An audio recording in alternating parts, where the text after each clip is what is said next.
तो मुसलमान सब मिल करके हैं, मुसलमान भी देखते हैं भाई हमारे लिए तो और कोई भाईचारा नहीं है, हमको इससे बचने के लिए सब महापुरुष सब कह रहे हैं कीर्तन करो। तो हमारे संप्रदाय में तो कीर्तन का कोई ऐसा कोई परंपरा है नहीं। तो लेकिन वो लोग पीछे पीछे वो भी हरि कीर्तन में अंश ग्रहण करते रहे वो लोग भी। तो ये हरि नाम संकीर्तन के माध्यम से ऐसे महापुरुष सब रास्ते में निकल गए। जगत बंधु सुंदर उनके एक मंडली, राधारमण चरण दास देव उनके एक मंडली, विजय कृष्ण गोस्वामी उनके परिवार के एक मंडली, चारों ओर एकदम हरिनाम संकीर्तन, लाखों लाखों लोग। कब? ये लगभग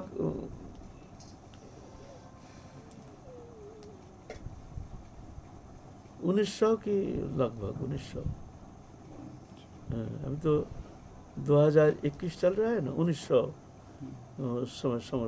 उस समय की 1 साल आगे पीछे होगा, माने 120 साल लगभग पहले ऐसे हो गया था। बीमारी हो गई, प्लेग ऐसे खतरनाक महामारी लग गया था। हाँ, सब ब्रिटिश लोग भारत छोड़ के भाग रहे थे, ब्रिटिश लोग। हाँ, बाबा जानते होंगे ना, बाबा देखे आप थे उस समय?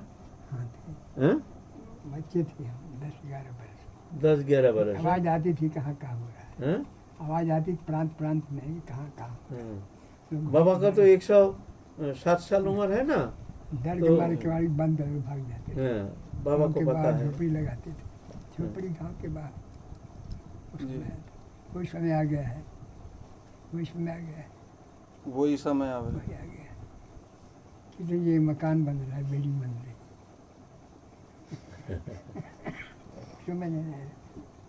मकान बना क्या, कोली महाराज का फैक्ट्री बन रहा है, एक धर्मस्थली, लीलास्थली। ऐसा पराभव नहीं है जी। उस समय नाम संकीर्तन से- बस एकदम नाम, चारों ओर सब महापुरुष। और उस समय थे भी बड़े बड़े महापुरुष आए थे, उनका भी एक प्रभाव था। नाम संकीर्तन को ये इसका जो शक्ति है वो दिखाने के लिए, सबके भीतर ये शक्ति संचार के लिए। गांधी जी का दल राघव राजा राम पति पाँव सीताराम जी का बात है।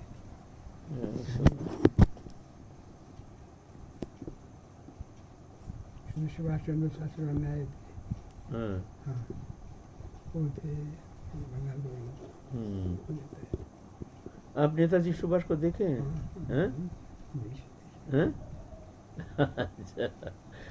आंदोलन मच गया था, आंदोलन मच गया, धर्म प्रभाव था उस समय।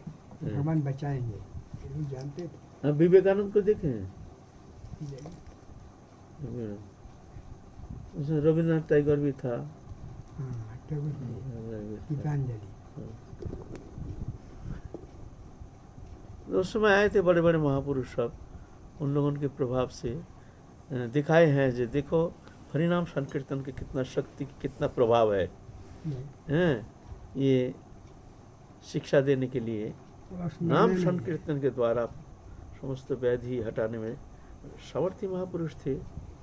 इस तरह से दिखाए हैं हरिनाम जगाने पर लोग संकीर्तन जग का। जाएंगे, जगाने पर लोग जगेंगे, जगाने वाला कोई नहीं है। जगाने वाला समर्थ महापुरुष होना चाहिए ना, जो जगाएंगे। अब चाहिए कि जगह जगह हरिनाम संकीर्तन, माली जी थे, हरिनाम संकीर्तन, घर घर में हरिनाम संकीर्तन। तो जा करके हरिनाम संकीर्तन के प्रभाव से ये आपदा से मुक्त होने का एकमात्र महौषधि। लेकिन मानेगा कौन? सुनने वाला कोई है नहीं। मदन मोहन माली बनारस के थे, उनकी मंडली थी गांधी जी साथ में। धूम मचा, क्या हो गया, क्या हो गया। बचाव का यही उपाय, हरिनाम संकीर्तन ही उपाय है। अच्छा उपाय है ये, अच्छा उपाय है हरिनाम संकीर्तन। भय भाग जाएगा, उल्लास आएगा लोगों में, संबल आ जाएगा, खड़ा नहीं होगा। कोई समय आ गया भगवान, समय आ गया है। लेकिन ऐसे ऐसे सामर्थ्य महापुरुष तो अभी कम दिखने में आता है। पहले उस समय के जो बड़े बड़े महापुरुष रामकृष्ण परमहंस थे, विजय कृष्ण गोस्वामी थे, जगत बंधु सुंदर थे, राधारमन चरण दास देव थे, इसमें बड़े बड़े ऐसे दिक्पाल सब महापुरुष थे। लोग को शिक्षा देने के लिए, देखो ये आपदा से मुक्त होने के लिए, समस्त आपदा से मुक्त होने के लिए एकमात्र महौषधि है हरि नाम संकीर्तन। इसलिए श्रीमद् भागवत में कहा है, एतान निर्विद्य माननम इच्छता मकुतो भयम जोगी निर्नितम हरि नमानु कीर्तनम। जय जय श्री राधे, इसके ऊपर थोड़ा सा आलोचना करें। जय जय श्री राधे श्याम, निताई गौर हरि बोल। निताई गौर हरि बोल कहा नहीं ना? वो कोई बात अच्छा ठीक है, बाद में कर लेंगे। श्रीमद् भागवत कहते हैं, एतान निर्विद्य माननम इच्छताम अकुतो भयम योगी निपोनिताम हरि नमानु कीर्तनम।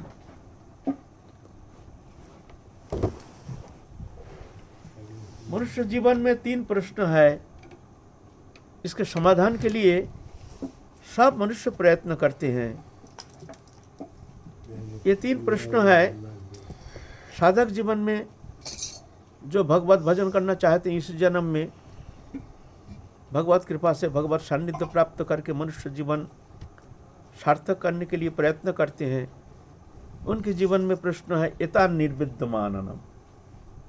संसार आसक्ति ये छुटाने के लिए, छोड़ने के लिए निर्वेद अवस्था, निर्वेद माने अनासक्ति। हमारे मन जानबूझ करके भी अनासक्ति प्राप्त होना संभव नहीं हो पा रहा है।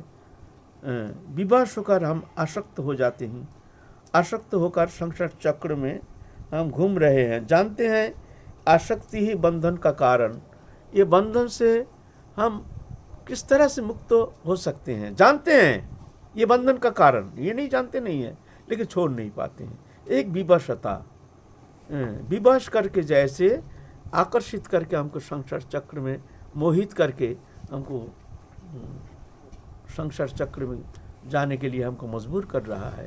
ये कौन सा शक्ति, ये निर्वेद अवस्था प्राप्ति के लिए हमको कौन सा उपाय अवलंबन करना चाहिए? एता निर्विद्य माननम, है ना? ये प्रश्न बहुत विशाल प्रश्न, साधक जीवन में सबके लिए प्रश्न। एता निर्विद्य मान इच्छताम, इच्छा सभी के मन में है, शरीरधारी प्राणी मात्र ही इच्छा है। इच्छा 2 प्रकार, एक लौकिक इच्छा, एक परलौकिक इच्छा। लौकिक इच्छा हमारे पैसा चाहिए, धन चाहिए, हमारे संसार पालन के लिए सब कुछ व्यवस्था चाहिए, घर चाहिए, मकान चाहिए, दुकान चाहिए, स्त्री कुटुंब पालन पोषण के लिए हमको अर्थ चाहिए, व्यवस्था चाहिए, इच्छा ये सब के भीतर रहती है। और परलौकिक इच्छा, इस शरीर रहते रहते हम किस तरह से भगवत प्राप्ति कर सकती हैं। साधक के लिए परलौकिक इच्छा होने से क्या होता है, इच्छा रहती हुए भी वो कुछ कर नहीं पाते हैं। समस्त चेष्टा प्रयोग करते हुए भी सफल काम हो नहीं पाते। मन के गति को जान रहे हैं, मन के गति को निरोध करने में असमर्थ हो जाते हैं। सिर्फ मन की गति को प्राप्त करना तो बहुत दूर की बात है। इतना जान हो जाएगा, जानते हैं। तो ये प्रश्न इच्छता, ये इच्छा पूर्ति, एक लौकिक इच्छा संसारी लोगों के लिए, और परमार्थी लोभी साधक के लिए इच्छा, हम किस तरह से भगवत सान्निध्य प्राप्त करेंगे, प्रेम प्राप्ति करेंगे, जुगल सेवा प्राप्त करके संसार से मुक्त होकर वो आनंद पद को हम प्राप्त करेंगे, ये परलौकिक इच्छा। बहुतों दोनों इच्छा ही रखते हैं, जो अभी संसार जीवन में थोड़ा सा स्त्री कुटुंब पालन पोषण थोड़ा सा इसका थोड़ा आनंद लेंगे, फिर जब वृद्धावस्था आ जाएगी फिर जाके हम भजन करके फिर परमार्थ करेंगे, भगवत सेवा करेंगे, पूजा करेंगे, ध्यान धारणा उपासना करेंगे। दोनों रखते हैं, लेकिन वो भ्रमित हैं, ऐसा होता नहीं है। तो एक संसारी लोगों की इच्छा, साधक के लिए भी इच्छा रहती है, किसी के अंदर ये भी इच्छा रहती है, हम एक मंदिर बनाएंगे, आश्रम बनाएंगे, धर्मशाला बनाएंगे, हम गौ सेवा करेंगे, ये गौशाला बनाएंगे, ये सब इच्छा, ये भी सात्विक इच्छा। तत्सहित इसी जन्म में शरीर रहते रहते हम भगवत सान्निध्य प्राप्त करेंगे, प्रेम प्राप्त करेंगे, भगवत दर्शन करेंगे, ऐसी इच्छा भी रखने वाले हैं। तो ये इच्छाताम, समस्त इच्छा, ये इच्छा पूर्ति के लिए हमको कौन सा उपाय अवलंबन करना चाहिए? पहला इच्छा निर्वेद अवस्था माने अनासक्ति के लिए, पूरा देहदैहिक वस्तु संबंधी विषय से निवृत्त होने के लिए, अनासक्त होने के लिए हमको कौन सा उपाय अवलंबन करना चाहिए? हम चेष्टा करके भी मन से हम निर्वेद अवस्था प्राप्त कर नहीं पा रहे हैं। इसके लिए हमको क्या करना चाहिए और इच्छा पूर्ति के लिए हमको क्या करना चाहिए? 2 नंबर प्रश्न। एक प्रश्न है निर्वेद अवस्था प्राप्ति के लिए क्या करना चाहिए, अनासक्ति के लिए, स्त्री पुत्र कुटुंब परिवार धन जन वित्त वैभव मान सम्मान इत्यादि अवस्था से मुक्त होकर निर्वेद अवस्था प्राप्त करके हम एकांत भजन करेंगे। निर्वेद अवस्था प्राप्ति के लिए हमको क्या करना चाहिए? हम कोशिश करके भी इसमें हम सफल कम हो नहीं पा रहे हैं। 1 नंबर। 2 नंबर प्रश्न है इच्छा। इच्छा से मुक्त होना संभव नहीं है, कोई ना कोई इच्छा रहती है मन में, रहेगी। तो इच्छा पूर्ति के लिए एक लौकिक इच्छा, एक परलौकिक इच्छा, दोनों इच्छा पूर्ति के लिए हमको क्या करना चाहिए? फिर 3 नंबर प्रश्न है अकुतो भयम। ये भय सब प्राणी मात्र ही सताता है। 3 प्रकार भय है प्रधान, आध्यात्मिक, आदि भौतिक, आदि दैविक। ये कष्ट जो है इससे सब ग्रस्त हैं। आध्यात्मिक है शरीर संबंधी नाना प्रकार आदि व्याधि उपाधि शरीर संबंधी जो कष्ट है, भय रहता है जो हमको कोई व्याधि पकड़ ना ले, कहीं चोट ना खा जाए, कहीं कोई शारीरिक कष्ट हमको ना सताए। आदि भौतिक, जीव जगत से कष्ट पाना, कोई शब्द के द्वारा वचन के द्वारा, कोई लड़ाई हो गया, कोई डंडा मार दिया, कोई कुत्ता काट गया, कोई सांप डस गया, कोई बिच्छू डस गया, ये जीव जगत से प्राणी जगत से हम दुखी हैं। कोई ना कोई भाव से हम प्राणी जगत से हम डरते हैं। और आदि दैविक, आदि दैविक है प्राकृतिक आपदा, दैव, कभी अतिवृष्टि, कभी अनावृष्टि, नाना प्रकार प्राकृतिक आपदा, आंधी तूफान साइक्लोन, फसल नष्ट हो जाता है, प्लावन होकर घर दुकान मकान बह जाता है। ये प्राकृतिक आपदा, ये जो अभी हमारे सामने दिखने में आ रहा है इसको कहते हैं प्राकृतिक आपदा। इससे ग्रस्त हैं, भीत हैं। आध्यात्मिक, आदि भौतिक, आदि दैविक। ये आदि दैविक जो ये है प्राकृतिक आपदा, सब ग्रस्त है। कोरोना से हम कहीं ग्रस्त ना हो जाए, वही तो है ना सब। ये तो गया शरीर संबंधी 3 कष्ट, आध्यात्मिक, आदि भौतिक, आदि दैविक। और 2 कष्ट है, बहुत महान कष्ट। एक है मृत्यु कष्ट। मृत्यु के समय, शरीर छोड़ते समय इतना कष्ट होता है जो जिसका कोई वर्णन संभव नहीं है। जब अल्प कष्ट होता है उस समय तो बहुत छलांग मारता है, चिल्लाता है, बहुत जम के चिल्लाता है, छलांग मारता है, शरीर का मूवमेंट नाना प्रकार होता है। लेकिन जब अति कष्ट होता है ना, मृत्यु के समय ना कोई आवाज नहीं, शरीर मूवमेंट खत्म, मुंह फाड़ देता है, आंख फाड़ जाता है, हम नहीं रहेंगे। उस अति कष्ट से शरीर से प्राणवायु निष्क्रांत होता है, वो अवर्णनीय कष्ट। एक कांटा बिंदने से हमको कितना कष्ट होता है,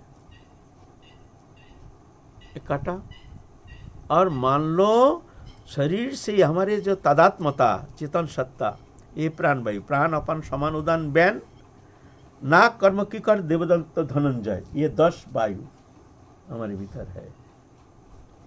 ये जब निकालता है शरीर से, जब एक रोम रोम से हमारे चेतन सत्ता, माने उसका अवर्णनीय कष्ट, इस कष्ट का कोई ठिकाना नहीं, कोई आज तक वर्णन करने में असमर्थ हुआ।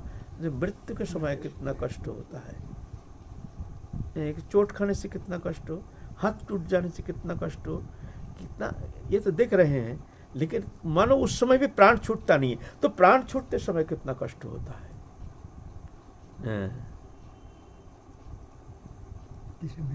ये भय से ग्रस्त है सब, मृत्यु भय से। एक आवाज होने से चमक उठता है, क्या, क्यों चमकने का क्या है? उसका भीतर जो आत्मा है ना, अनादिकाल ये जन्म मृत्यु चक्कर जो कष्ट है ना, ये सहन करके करके वो आत्मा इतना भयभीत रहता है। तो जब भी कोई मृत्यु भय ना झट करके आके आत्मा को हिला देता है। मृत्यु तो नहीं आया, हम बोल नहीं पाते हैं, लेकिन एक मान लो यहाँ आवाज हुआ, ऐसा क्यों हुआ? आत्मा अनादिकाल से जन्म मृत्यु चक्कर, ये कष्ट त्रिताप दुख, इससे इतना ग्रस्त है, ठिकाना नहीं। लेकिन माया से ग्रस्त होने का कारण, माया से मोहित होकर संसार चक्र में घूमने का कारण हमको याद नहीं। अगर थोड़ा सा भी याद होता ना तो संसार फीका पड़ जाता। भाई कहाँ फंसे हैं, ये बंधन से मुक्त होने के लिए हमको क्या करना चाहिए? मृत्यु। और एक कष्ट है क्या? जन्म कष्ट। मातृ जठर में छोटा सा भ्रूण हो, वहाँ कोई जगह नहीं है, स्थान नहीं है, शरीर के बल पर खिंचा हुआ रहता है। और उस जरायु का जो स्वभाव है दबाने का, संकुचित होने का, तेरा चिंता करो। नतमस्तक, माथा नीचे, टांग ऊपर, और वो भी 90 डिग्री एंगल नहीं, 45 डिग्री एंगल, ऐसा टेढ़ा सा, थोड़ा सा टेढ़ा सा। गर्दन और घोंटू ऐसा करके रहता है, ऊपर से पिंड जैसे, एक अंडा जैसे। स्थान तो है नहीं, शरीर के बल पर वो सिर्फ उतना सा ही उसको मिलता है जितना शरीर उसका है, माने। और उसका टेंडेंसी रहता है दबाने का। और वहाँ तो हड्डी क्या है, मांसपिंड है, एक मांसपिंड है। ताकत भी नहीं है जो इसको थोड़ा हम सीधा होके थोड़ा सा सीधा हो जाए, ताकत भी है नहीं। एक नरम मांस पिंड है, चिंता करो। वो पिंड 6 महीने में तुम्हारे चेतन आता है, 5 महीना थोड़ा थोड़ा झटका लगता है, फिर 6 महीने में चेतन होता है। और जब चेतन आता है वो तो मांस पिंड है, कुछ करने का है नहीं। वह ऐसे पेशन, 1 नंबर पेशन। 2 नंबर है वहाँ इतना गर्म, हम लोग थोड़ा पंखा नहीं रहने से कितना कष्ट होता है ना। और वहाँ जानते हो कितना टेम्परेचर, वो गर्म, 1 सेकंड तुम चिंता नहीं कर पाओगे, वो गर्म के अंदर तुमको रहना पड़ेगा।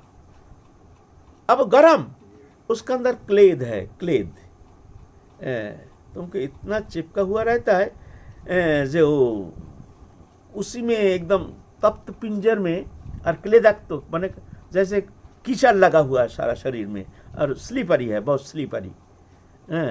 गर्दन को और पाम को ऐसे, माथा और पाम एक होकर के शरीर के बल पर जितना बढ़ता है उतना ही उसको जगह मिलता है, जगह वहाँ है नहीं। एक एक पल,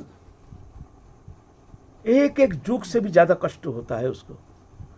पलक पलक में झटका मारता है, झटका मार के अचेत हो जाता है, अचेत होकर पड़ा रहता है। फिर जाके जब चेतन आता है फिर वही पीड़ा। गर्भवास महान दुख त्राही मांग मधुसूदन, गर्भ इतना दुख होता है। इस तरह से वहाँ पर पड़ा रहता है, कोई सुनने वाला नहीं, कोई दिखने वाला नहीं। अगर मातृ जठर का एक झलक किसी को दिख जाए ना,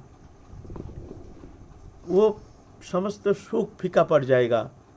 जिस शरीर रहते रहते भाई ये क्लेश से कैसे मुक्त हो जाए, एक तो मुक्त होने का क्या उपाय है, कोई चिंता ही करता नहीं है, भाई नहीं है। माया ने भुला दिया, माया ने उसको याद करने देता ही नहीं है। जिसको याद है वो जानता है। अकबर पलक के लिए तुम्हारे भीतर वो स्मृति आ जाए ना, इतना घबरा जाओगे तुम जो तुम्हारे चारों ओर दिशा सब फीका पड़ जाएगा। एक सेकंड के एक झलक अगर तुमको स्मृति में आ जाए मातृ जठर का जो क्लेश है, ऐसा कहते न भूत न भविष्यति, न आगे कभी ऐसा कष्ट हुआ है न भविष्य में कभी हो सकता है इतना कष्ट। आत्मा का प्रवेश कब होता है? आत्मा तो देखो, आत्मा तो जीवात्मा रूप में सीमन सेल रूप में तो आत्मा तो है। हाँ, वो जो सेल है शुक्राणु वो तो आत्मा तो है, लेकिन आत्मा जब शरीर प्राप्त होता है मातृ जठर में, माँ जो खाते हैं पीते हैं उसके एक रस जा कर के नाभि मूल से वहाँ से एक नाली रहता है, वो बच्चा का नाभि के साथ वो संयुक्त रहता है, वो रस जा कर के उसका शरीर में जा कर के उतना ही रस जाता है जितना वो शरीर में लग जाता है और उससे उसका शरीर बनता है। माँ जब मिर्च मसाला खाता है, खट्टा खाता है, तो बच्चा का वो रस भीतर जाके वो नरम शरीर है ना, वो भयानक पीड़ा होती है, भयानक पीड़ा। मिर्च खाता है ना, वो तो शरीर नरम मांस पिंड है ना, और मिर्च जा करके वही रस जाएगा।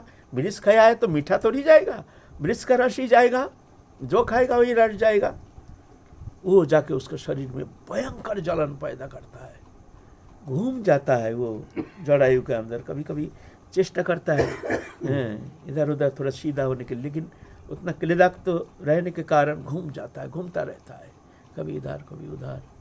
झटका मारता है, झटका मार के अचेत हो जाता है। इस तरह से 6 महीना, 7 महीना, 8 महीना, 9 महीना, 10 महीना, ये 5 मास चेतन उसका चेतन आता है शरीर में। 6 महीना में चेतन आ जाता है। 6 महीने में चेतन आ जाता है। तो रहती है, सुषुम्ना नाड़ी तो रहती है। हाँ, नाड़ी का सक्रिय हो जाता है उस समय। 6 महीने से सक्रिय हो जाता है इरा पिंगला सुषुम्ना। इसलिए कहते गर्भवास महा दुखन, मृत्यु जंत्रणा से भी भयंकर है। पलक पलक में मृत्यु जंत्रणा, पलक पलक में मृत्यु, मृत्यु से उससे भी कम है। मातृ जठर में इतना कष्ट है। जब गर्भ से निकालता है, भुला देता है माया, भूल जाता है, अरे ये रंग तमाशा देख करके वो कष्ट भूल जाता है। फिर माया में लिप्त होकर के संसार चक्र में फंस करके फिर वही 84 लाख जन का चक्कर। लेकिन विवेकी जन जो है वो ये चिंता करता है, अकुतो भयम, ये जो ये भय से मुक्त होने के लिए हमको क्या करना चाहिए? एक त्रिताप, आध्यात्मिक, आदिभौतिक, आदिदैविक, और एक है मृत्यु जंत्रणा, एक जठर जंत्रणा। ये बड़ा खतरनाक है ना? क्या सुख पाने के लिए हम अभी भी निश्चिंत होकर दिन व्यतीत कर रहे हैं? थोड़ा सा चिंतन करने से ना, अगर तुम्हारा थोड़ा सा भी उस विषय थोड़ा सा अनुभव भी होगा ना, तो जागतिक कोई वस्तु पदार्थ तुमको अच्छा लग नहीं सकता है। बाबा सही बताते हैं, लग ही नहीं सकता है। कैसे इससे बचें? तो हाँ, एक उपाय है। देखो, भगवान जब भगवत चरण में पूर्ण रूप से शरणागत हो जाते हैं, लेकिन उसका जड़ चेतन ग्रंथि खुला नहीं है, लेकिन भगवत शरणागत है, तो उसके लिए ये जो काल चक्र, काल ही तो कारण है, जन्म मृत्यु का कारण, तो वो काल उसको कष्ट अनुभव होने नहीं देते हैं। शरणागति नहीं होने पर भी, शरणागति नहीं होने पर ना, शरणागति होने से नहीं होने से तो पापी जीवात्मा जो है ना, जो भगवान को मानते नहीं है, जानते नहीं है, ये दुनिया के रंग तमाशे इसमें, और दुनिया के सब अपराध, नाना रकम हिंसा, नाना प्रकार कुकर्म आदि में लिप्त है, वो तो मातृ जठर माने उसका लंबा पीरियड लंबा हो जाता है। माने वो जो 4 महीने का पीरियड 4 युग बीत जाता है जैसे। और भक्तों के लिए नहीं, वो समय पीरियड जो है ना कम हो जाता है, वो समझ ही नहीं पाता, जान ही नहीं पाता है जो इतना जल्दी हमको ये जठर से हमको मुक्ति हो गई। तो क्या होता है, जैसे बिल्ली का बच्चा, मैया जब बिल्ली को पकड़ करके एक स्थान से और एक स्थान ले जाता है, उसको मुंह में धारण करके, और वही बिल्ली जब चूहा को पकड़ता है वही मुख से पकड़ता है, वही दांत से, किंतु उसका प्राण हरण कर लेता है एकदम। लेकिन बच्चा वो जान नहीं पाता है, क्योंकि माँ इस तरह से पकड़ते हैं। इसलिए ये काल चक्र जो है, काल जो शरणागत हैं, जो भगवान के लिए जीते हैं, जिनके जीने का उद्देश्य एकमात्र भगवत प्राप्ति, भगवत चरण में समर्पित होकर भगवत प्रसन्नता के लिए ही समस्त कर्म करते हैं, उनके लिए अगर उसके जड़ चेतन नहीं भी खुली है तो वो बिल्ली बच्चा जैसे भगवान उसको इस तरह से ले जाते हैं, मरते समय भी पता नहीं चलता है, और जन्म समय भी उसका मन को, जैसे हम अचेत होकर रहते हैं ना, अचेत होकर रहने से कोई पता नहीं चलता है, तो उसको अचेत करके जन्म होता है जब मातृ जठर में उसको अचेत करके रख देते हैं, और थोड़ा सा भी समय अगर चेतन आता है तो राधारानी भगवत प्रेम, उसके बाद पूर्व जन्म का संस्कार हेतु भगवत प्रेम की कृपा के कारण उसको भगवत चिंतन में वो कष्ट उतना अनुभव नहीं करते। ऐसे महजन ऐसे कहते हैं, है ना, बिल्ली बच्चा चीज, वही काल भक्त के लिए बिल्ली का बच्चा, और पापी के लिए चूहा, वही काल है ना। तो ये ग्रस्त है, यथा निर्विद्यमाना नाम इच्छताम अकुतो भयम। तीन, एक है कैसे हम निर्वेद संसार से अनासक्त कैसे हो जाएंगे, इसके लिए क्या उपाय करेंगे, एक नंबर प्रश्न। 2 नंबर प्रश्न, इच्छता, मेरी इच्छा पूर्ति, लौकिक इच्छा, परलौकिक इच्छा, इस इच्छा पूर्ति के लिए हमको कौन सा उपाय अवलंबन करना चाहिए, हैं? सरल उपाय। 3 नंबर है अकुतो भयम, ये जो हमने बताया, पास भय, आध्यात्मिक, अधिभौतिक, अधिदैविक, जन्म और मृत्यु, ये 5 भय जो है सब जीवग्रस्त है, भयभीत है। शारीरिक भय है, शारीरिक भय, शारीरिक है, आध्यात्मिक, भय तो शरीर को अनुभव, आत्मा को तो होगा नहीं। है? तो शरीर में आत्मबुद्धि हेतु ही तो उसको वही कष्ट अनुभव होता है। तो ये जो तीनों है, अकुतो भयम, समस्त भय से मुक्ति प्राप्ति के लिए हमको क्या करना चाहिए, तो श्रीमद् भागवत पुराण कहते हैं, यथा निर्विद्यमानम इच्छतम अकुतो भयम योगी नृपो निर्णितम हरिनामानुकीर्तनम। योगी नृप माने समस्त महत पुरुष, महापुरुष, निर्णितम, निर्णितम शब्द में अतीत काल, निर्णितम माने निर्णय हो चुका है, नया करके निर्णय लेना, क्या करना चाहिए समाधान के लिए तुमको चिंता करने की आवश्यकता है नहीं, ये निर्णितम। श्रीमद् भागवत पुराण ऐसे कहते हैं, निर्णितम माने इस विषय निर्णय हो चुका है पहले ही, हमारे जो ऋषि मुनि ऋषि आदि हैं सब निर्णय कर चुके हैं, तुमको इस विषय नया करके कौन सा उपाय अवलंबन करेंगे, उसके लिए तुमको निर्णय करने के लिए कोई चेष्टा करने की आवश्यकता है नहीं, ये निर्णितम। क्या निर्णितम, हरि नामानुकीर्तनम, ये हरिनाम, ये हरिनाम सिर्फ निरापराध होकर के, भगवत चरण में समर्पित होकर के, भगवत प्रसन्नता हेतु, आत्म कल्याण के लिए, बस हरिनाम संकीर्तन। संकीर्तन मैंने सबको मिल करके, ये सर्वोत्तम बताया गया, सबको मिल करके जो इसी को कहते हैं संकीर्तन, ये सर्वोत्तम उपाय बताए गए हैं। हरिनामानुकीर्तन, ये समस्त विषय से तो मुक्त होने के लिए कौन सा उपाय अवलंबन करना चाहिए, तो श्रीमद् भागवत महापुराण कहते हैं, ये योगी नृपो निर्णितम, ये निर्णय कर चुके हैं हमारे मुनि ऋषियों ने, क्या, हरि नामानुकीर्तनम, हरि नाम संकीर्तन करो। जय जय श्री राधे श्याम।